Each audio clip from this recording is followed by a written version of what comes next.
যারা আমাদের রেমিটেন্স যোদ্ধা রয়েছে বিশ্বের বিভিন্ন প্রান্তে, যারা প্রবাসী রয়েছে, আমাদের এই ছাত্র জনতার অংশগ্রহণে সফল গণঅভ্যুত্থানটির ক্ষেত্রে রেমিটেন্স যোদ্ধাদের বিশেষ অবদান রয়েছে।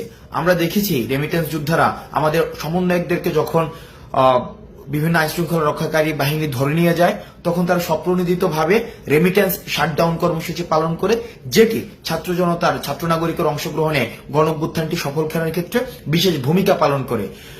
এই কয়েকদিনে আমরা দেখেছি যে বিভিন্ন প্রবাসী বা রেমিটেন্স যোদ্ধা আমাদের সাথে বিভিন্নভাবে যোগাযোগ করতে চেষ্টা করেছে এবং তারা তাদের বিভিন্ন দাবি আমাদের কাছে পৌঁছাতে চেষ্টা করেছে। আমরা প্রত্যেকটি দাবিকে বিশেষভাবে গুরুত্ব দিচ্ছি এবং বিশেষ করে কিছু দাবি আমাদের নজরে এসেছে। আমি এর মধ্যে কিছু দাবি নিয়ে কথা বলবো। এর মধ্যে প্রথম একটি দফা দাবি, যেটি আমাকে ব্যক্তিগতভাবে মানসিকভাবে বেশ তাড়িত করেছে, যেখানে তারা বলেছে বিদেশে যখন কোনো রেমিটেন্স যোদ্ধা মারা যায়, তার লাশটি যখন দেশে নিয়ে আসতে হয় তখন তাকে একটা ফি দিতে হয়। আমরা এই জায়গায় তারা এই ফিটি চাচ্ছেন না বা এই ফিটি তারা দেওয়ার মতো, বা আমরাও এটা মনে করি যে রেমিটেন্স যোদ্ধা যারা দেশের জন্য বাইরে থেকে কাজ করেছে, তাদের যে অপঘাতে মৃত্যু বা স্বাভাবিক মৃত্যু যখন হয়, তারা যখন দেশে আসতে চায় বা দেশে তাদের লাশটা নিয়ে আসতে হয়, সেক্ষেত্রে আমরাও বিশ্বাস করি কোনো ধরনের ফি থাকা উচিত নয়। সুতরাং এই বিষয়টি নিশ্চয়ই অ্যাড্রেস করা হবে।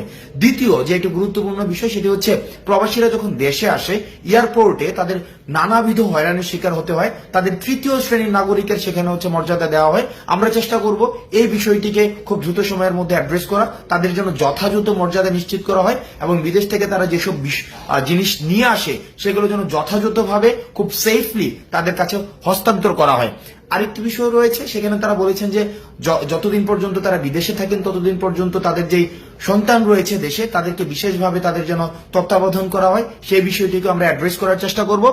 এবং আরেকটি বিষয় রয়েছে, তারা যখন বিদেশে যেতে চায়, বিদেশে যাওয়ার ক্ষেত্রে তাদেরকে কর্মসংস্থান ব্যাংক থেকে যে ঋণটি নিতে হয়, সেই ঋণটি নেওয়ার ক্ষেত্রে বিভিন্ন ধরনের জটিলতা সেখানে রয়েছে। সেই জটিলতা নিরসনের জন্য তারা চাচ্ছেন আমরা যেন সেই বিষয়টি নিয়ে কথা বলি এবং জটিলতা নিরসনে যেন যথাযথ পদক্ষেপ নেওয়া হয়। সেই বিষয়টি নিয়েও আমরা বৈষম্য বিরোধী ছাত্র আন্দোলন, এই অন্তর্বর্তীকালীন যে সরকারটি গঠিত হয়েছে, সেখানে আমরা বিশেষভাবে সেই বিষয়গুলো আমরা অ্যাড্রেস করব।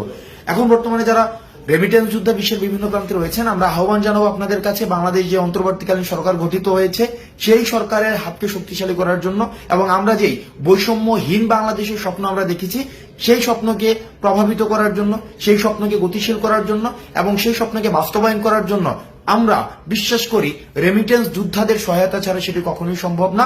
আপনারা রেমিটেন্স যোদ্ধারা যারা বাংলাদেশকে ধারণ করেন, বাংলাদেশকে বিশ্বাস করেন, যারা বাংলাদেশের এই যে অগ্রযাত্রাকে এগিয়ে নেওয়ার ক্ষেত্রে বিশেষ ভূমিকা পালন করছেন, আপনারা আবার আগের মতো যেভাবে রেমিটেন্স সরবরাহ নিশ্চিত করার মধ্য দিয়ে বাংলাদেশকে স্বনির্ভর করেছেন, সেভাবেই আবার রেমিটেন্স সরবরাহ আপনারা নিশ্চিত করবেন।